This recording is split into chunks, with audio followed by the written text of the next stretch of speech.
अस्सलाम वालेकुम, मैं हूं फ़ारूक बलोच और आप देख रहे हैं मेरा YouTube channel. Fulbright applications open हो गई हैं। 12 अप्रैल की डेडलाइन है। It's a once in a life time opportunity. मेरी ज़िंदगी की पहली बड़ी स्कॉलरशिप थी ये, जब मैं गया था 2009 और 11 के दौरान यूएस यूनिवर्सिटी ऑफ नेब्रास्का। उसके बाद ज़िंदगी बदली है। वहाँ बहुत सीखा, ट्रांसफॉर्मेशन पर्सनल प्रोफेशनल, और बहुत कुछ सीखने को मिला। वापस आया तो पाकिस्तान में अच्छी सैलरी पे अच्छी जगहों पे नौकरी मिली और अपॉर्चुनिटीज़ मिलती गई। अच्छी यूनिवर्सिटी में पढ़ाने का मौका मिला, लीडरशिप रोल्स मिले लेट इन माय करियर। और आगे भी जो मैंने फ्यूचर स्कॉलरशिप्स ली, वो तकरीबन समझ लें फाउंडेशन फुल ब्राइट से ही बनी। वो एक टैग लग जाता है, एक ठप्पा लग जाता है अच्छी प्रेस्टिजियस स्कॉलरशिप का, तो आपके लिए आसानियाँ हो जाती हैं फिर, चाहे आप पाकिस्तान में रहें या वापस दोबारा यूएस चले जाएँ।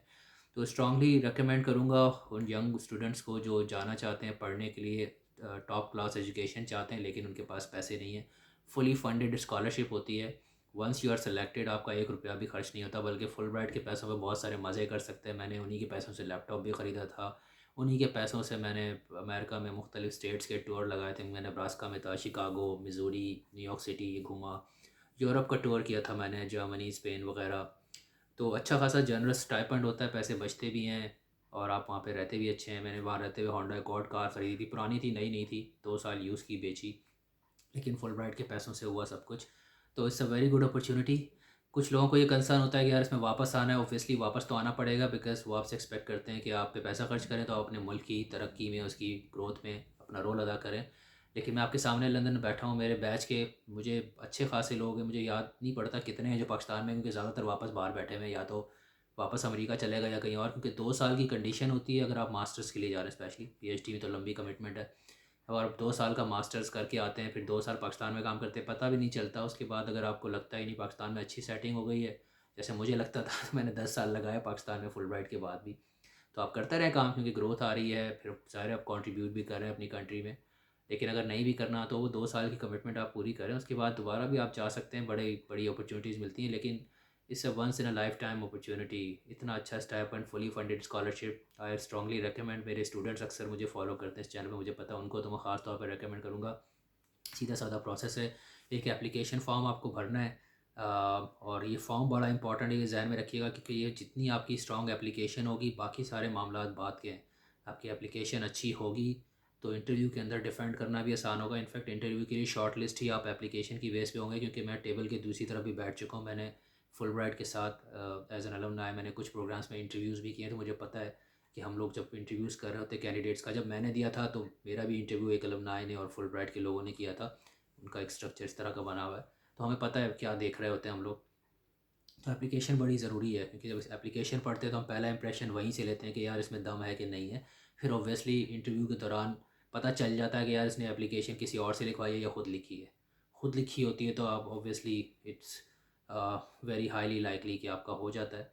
और इस पे मैं एक वीडियो कर चुका हूँ समा मनी के ऊपर, उसका लिंक मैं आपसे डिस्क्रिप्शन में शेयर कर लूँगा, जिसमें मैंने जो रीटा अख्तर हैं प्रोग्राम डायरेक्टर पाकिस्तान में, उनका इंटरव्यू किया था और उनसे पूछे थे कि स्ट्रॉन्ग कैंडिडेट कौन सा होता है, कौन सी गलतियाँ हैं जिसकी वजह से एप्लीकेशन रिजेक्ट हो जाती है। वो शॉर्ट इंटरव्यू था तकरीबन 5-7 मिनट का, वो उसमें शामिल है उस वीडियो में, तो वो ज़रूर देखिएगा। और समा में छोड़ चुका हूँ अगर इस चैनल, मेरा अपना चैनल है ये, वरना मैं अभी यहाँ पे कहीं उसको लिंक कर देता हूँ ऊपर, बट बहरहाल डिस्क्रिप्शन में मैं डाल दूँगा। वो आप ज़रूर देखिएगा, स्ट्रांगली रिकमेंड करता हूँ।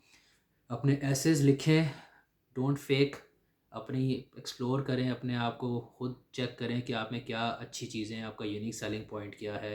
इसमें मैं पास में वीडियोस कर चुका, बट मुख्तसर बताता हूँ। ज़ाहिर है हर बंदे की स्ट्रेंथ्स होती हैं, आपकी भी कोई ना कोई स्ट्रेंथ्स होंगी। अपनी पर्सनैलिटी को खोल के रख दें उनके सामने। रेज़्यूमे को रिपीट मत कीजिएगा। एक आपको एक एक्स्ट्रा अपॉर्चुनिटी दी जाती है कि पर्सनल स्टेटमेंट या स्टेटमेंट ऑफ पर्पस वो आप लिख रहे हैं, तो जो रेज़्यूमे में बातें लिखी हैं वही उसमें लिख देंगे तो आपने ज़ाया किया अपॉर्चुनिटी को। Resume is a snapshot of your career overall, excuse me. लेकिन जो आपका ऐसे है, this is your chance to basically show them your personality, your leadership potential. उसमें एग्जांपल्स देना, ज़िंदगी से कोई ऐसी ऐसे वाक़यात कोट करना जो आपको लगता है बड़े इंपॉर्टेंट हैं, आपकी लाइफ इवेंट्स के बारे में बताते हैं उनको, और फिर आपने उनको कैसे मैनेज किया। कोई ऐसी सिचुएशन जिसमें आप मुश्किल में आ गए थे, आपने उसको कैसे हैंडल किया, वो बताएं। बाज़ औक़ात एक छोटा सा एनेक्डोट उनको समझ में आ जाए, वो आपको इस पे सेलेक्ट कर लेते हैं। तो ऐसे आपके होंगे। और आई थिंक दो, मुझे अभी लेटेस्ट फॉर्म तो मैंने देखा, हमारे टाइम पे दो ऐसे इंपॉर्टेंट होते थे। एक स्टडी पर्पस होता था, एक जो पढ़ने जा रहा है उसके बारे में एक ऐसे होता था, और एक पर्सनल ऐसे होता था। पर्सनल ऐसे तो बहुत ही इंपॉर्टेंट है। मज़े की बात ये है कि इसमें आपको ऑप्शन है, आप अपनी फ़ील्ड भी चेंज करते हैं। मिसाल के तौर पे आपने फॉर एग्ज़ाम्पल इंजीनियरिंग की हुई है, लेकिन आपको लगता है यार आपका बिज़नेस में इंटरेस्ट है, एमबीए करना चाहते हैं, तो वो पूरा ऑप्शन है, आप फुलब्राइट में उसको जस्टिफ़ाई करें, आप क्यों चेंज कर रहे हैं, इस बेस पे आपकी एप्लीकेशन रिजेक्ट नहीं होगी। मैंने जब जिस साल में गया था, मैं तो डरते-डरते जर्नलिज़्म पढ़ा हुआ था और जर्नलिज़्म के लिए अप्लाई कर लिया था, लेकिन ऐसा नहीं है।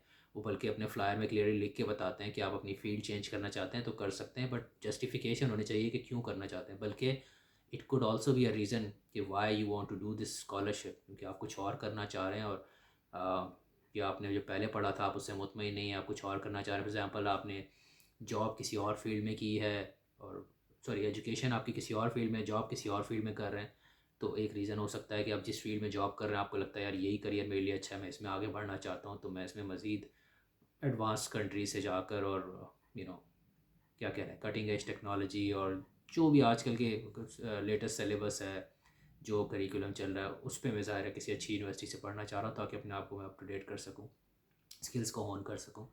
सो ये कर सकते हैं। जीआरई का स्कोर आपको लाना है मिनिमम, इन्होंने लिखा हुआ है 145 पॉइंट्स।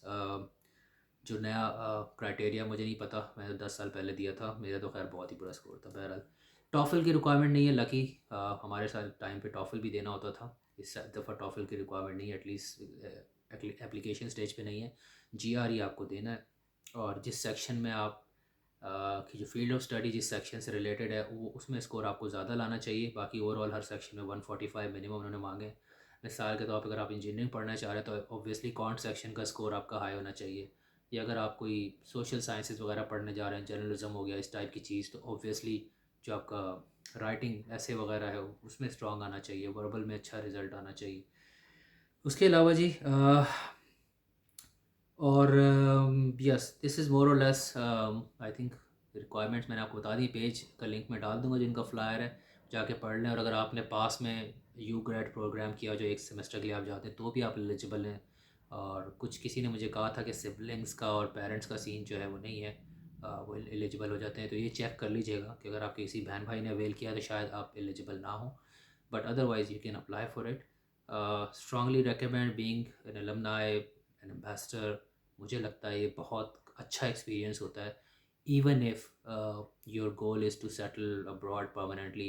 मैं समझता हूँ कि अगर और कुछ नहीं है, आपके मीन्स नहीं है, वसाइल नहीं है, तो आप इस पे ज़रूर ट्राई करें। 2 साल के लिए तो जाएँ कम से कम, उसके बाद क्या पता है, हम भी दुआएं करते हैं पाकिस्तान के हालात और बेहतर हो जाएं, बल्कि जो इस तरह के लोग बाहर से पढ़ के आएँ तो फ्रेश आइडियाज़ लेकर आएँ, वो चाहे फिर पॉलिटिक्स में आए या अपने किसी भी फील्ड में जाए, obviously they always play a part और मुल्क को आगे लेके जाने में, तो उम्मीदें अच्छी रखनी चाहिए।